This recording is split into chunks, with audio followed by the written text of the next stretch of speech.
homens, mulheres e crianças, foi trazida pelos europeus da África para o Brasil.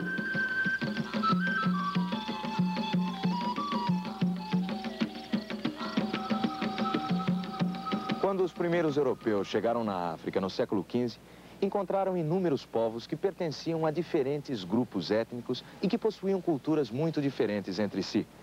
Quase toda a população africana vivia em tribos espalhadas por todo o continente. As rivalidades e as guerras entre as diversas tribos africanas permitiram que os europeus os dominassem facilmente. Desde o início, a conquista e a exploração da costa africana geraram altos lucros para os portugueses. Além de extraírem riquezas como ouro e marfim, também capturavam e aprisionavam os africanos para vendê-los como escravos. Os negros eram violentamente arrancados de suas famílias, de suas tribos, de seu ambiente natural. Eram transportados de todas as regiões da África para os portos costeiros, onde eram trocados como mercadorias por aguardente e tabaco. Nos portos, os africanos eram embarcados nos chamados navios negreiros.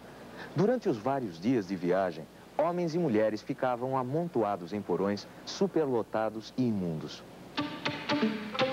A metade deles morria durante a viagem. Os sobreviventes, ao desembarcar nas colônias, eram vendidos ou trocados por produtos como açúcar, fumo, algodão, entre outros. Depois eram acorrentados e levados para as fazendas, para as minas, para as casas de seus senhores, onde passavam a trabalhar como escravos. Homens e mulheres eram obrigados a se integrar numa sociedade numa terra estranha, onde eram simplesmente tratados como instrumentos de trabalho. Todo o serviço braçal era feito pelos escravos.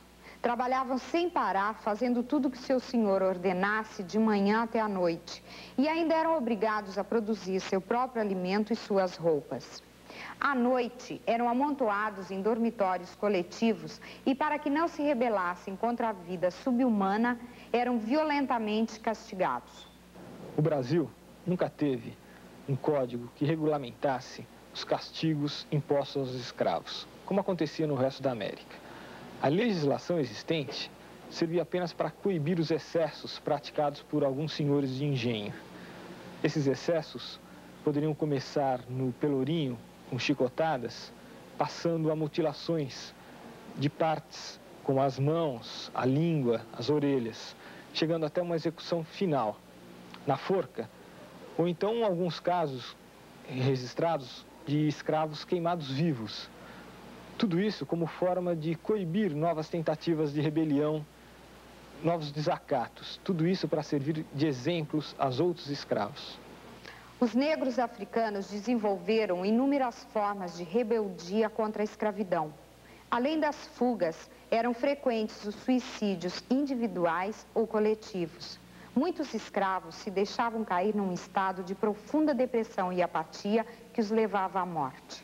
O suicídio, assim como o aborto, não era um ato de fraqueza por parte dos escravos. Muito pelo contrário, era um ato derradeiro de libertação. O suicídio era praticado como forma de libertação da escravidão. Eles acreditavam que, com isso, pelo menos em alma, voltariam à sua terra natal. As formas mais organizadas de luta contra a escravidão foram os quilombos. Os quilombos eram aldeamentos construídos por negros fugitivos em locais muito distantes da colonização e de difícil acesso. Entre os inúmeros quilombos que existiram no Brasil, o mais famoso e importante foi o Quilombo de Palmares.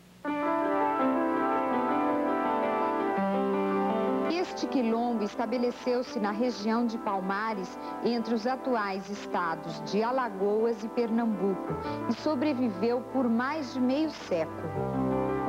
Além dos negros fugitivos, também viviam em Palmares muitos indígenas, mestiços e brancos pobres, marginalizados na sociedade colonial. Na década de 1670, cerca de 30 mil pessoas viviam no Quilombo de Palmares. Cada quilombo possuía várias aldeias não muito distantes entre si, chamadas mocambos. Em Palmares, os mocambos se espalhavam por mais de 300 quilômetros mato adentro. Cada mocambo tinha seu chefe, cada quilombo tinha seu rei.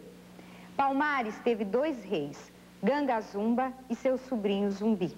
Onilé Mojubá, Iba Orixá, Iba Onilé. Os quilombolas eram homens livres da escravidão e trabalhavam para si mesmos.